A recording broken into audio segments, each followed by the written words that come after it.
Hii ni simulizi ya binti ambaye hakuruhusu mazingira kusitisha ndoto zake. Alikuwa na ndoto ya kuwa daktari aokoe maisha ya watu, na alifanya kila alichoweza kufanikisha ndoto hiyo. Alisoma kwa bidii, alijituma, alivuka vikwazo vyote vilivyomkabili. Ishara zote zilionyesha kuwa atafikia ndoto yake. Lakini leo taifa linaomboleza binti aliyepoteza maisha yake akijaribu kuokoa maisha ya wengine. Jina lake ni Shujaa Cecilia Wanjiku, binti ambaye amebeba mafunzo ya ujasiri, bidii na utu uliopita mipaka. Safari yake ya elimu ilianzia katika shule ya msingi ya Gilgil Highway, ambapo alisomea kuanzia chekechea hadi darasa la 8. Tumesoma na yeye from class 1 to class 8. Alikuwa ni mwanafunzi mwenye busara, hekima, mpenda watu. Waliosoma naye Gilgil Highway wanamtaja kama mwanafunzi hodari masomoni, jasiri na mwandani wa kila mtu. Alikuwa tu mtu mngetaka tumshinde naye. Alikuwa tu friendly. Tangu akiwa mdogo, Cecilia alikuwa na ndoto moja kubwa moyoni mwake. Alitaka siku moja kuvaa koti jeupe la udaktari na kutumia maarifa yake kuokoa maisha ya watu. Anabombea sana katika somo gani? Sana alikuwa science, social studies. It's like kama zote tu. Licha ya kulelewa katika mazingira ya kawaida ya kambi Somali, Cecilia hakuruhusu mazingira yake yaamue hatima yake. Aliamua kupambana, aliamua kusoma kwa bidii, aliamua kuamini ndoto yake, na juhudi zake zikazaa matunda. Mwaka wa 2022 alipata alama 399 katika mtihani wa KCPE na kuwa mwanafunzi wa kwanza wa kike katika kaunti ndogo ya Gilgil. Alipata marks karibu 400 kwa shule ya kawaida ya serikali. Alikuwa msichana wa kwanza katika sub county ya Nakuru, Gilgil sub county.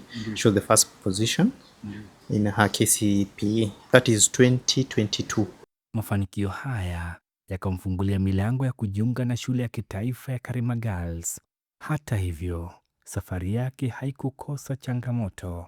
Kutokana na kijibaridi cha Kinangop, alianza kusumbuliwa na matatizo ya kifua na baadaye kuhamishiwa katika shule ya upili ya Utumishi Girls. Lakini changamoto hizo hazikuweza kuzima mwanga wake. Aliendelea kung'aa darasani.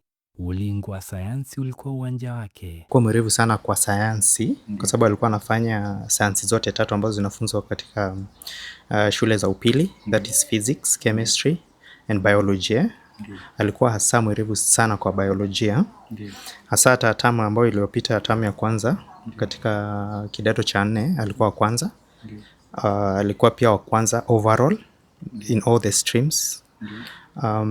Hasa wiki hii ingawaje tragedy happened, she was supposed to attend a symposium regarding sciences, especially I think it's relating to biology in Amref University. Walimu wake wanamkumbuka kama mwanafunzi mwenye nidhamu, mwenye bidii na mwenye kiu kubwa ya maarifa.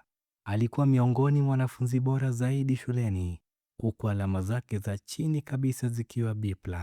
Kutokana na umahiri wake, Cecilia alikuwa amechaguliwa kuwakilisha shule yake katika mashindano ya biolojia yaliyotarajiwa kufanyika katika chuo kikuu cha Amref wiki hii.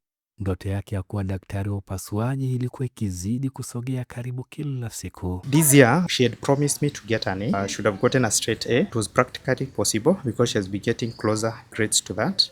And being a position 1 in a national school, probably it was almost a dream come true.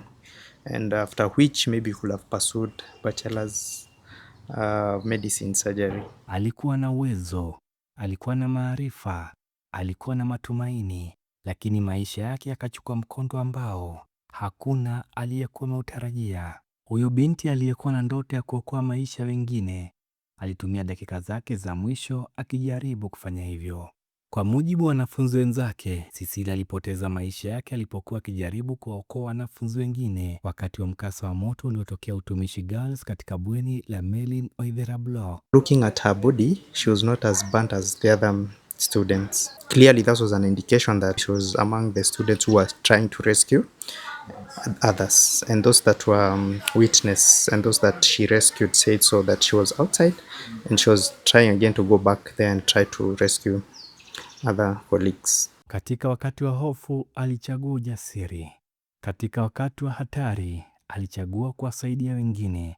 Katika wakati ambao watu wengine walikuwa wakisaka usalama wao wenyewe, Cecilia alifikiria maisha ya wengine. Leo hii taifa linaomboleza, familia inaomboleza, walimu wanaomboleza, wanafunzi wenzake wanaomboleza. Tunamkumbuka Cecilia sio kwa namna alivyofariki pekee, tunamkumbuka kwa namna alivyoishi, kwa bidii yake, kwa akili yake, kwa ndoto zake za kutibu wagonjwa, kwa utu wake na kwa moyo wa kujitolea kwa wengine. Ratiba ya mazishi kwaje? Serikali imetangaza kuwa kutakuwa na requiem on Friday. Itafanyika katika uwanja wa Gilgil. Baada ya hapo kila familia itapatiwa mwili iende fanye mazishi.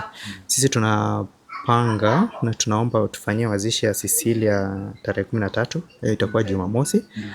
Na ancestral land in Chokereri na wetu Karonga. Kuna namba ya usaidizi au mtu ambaye angetaka kuwasiliana na familia? Namba ya Cecilia ambao wanataka kujua mengi kuhusu mambo ya Cecilia ni 0725 37 3114. Wangu pia wataka kunipigia simu 0716986077. Pia kama familia tumekuwa tukiona jumbe ambazo zinaenea katika social media. There are people are misleading the public. They have turned out to be conmen.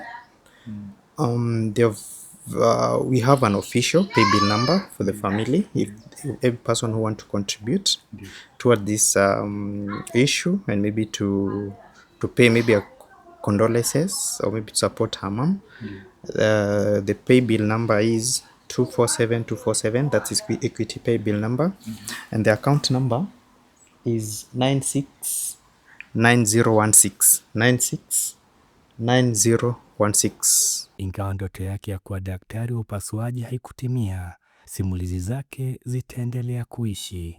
Zitaishi katika watoto wanaoamini kwa mazingira yao hayawezi kuwazuia kufanikiwa.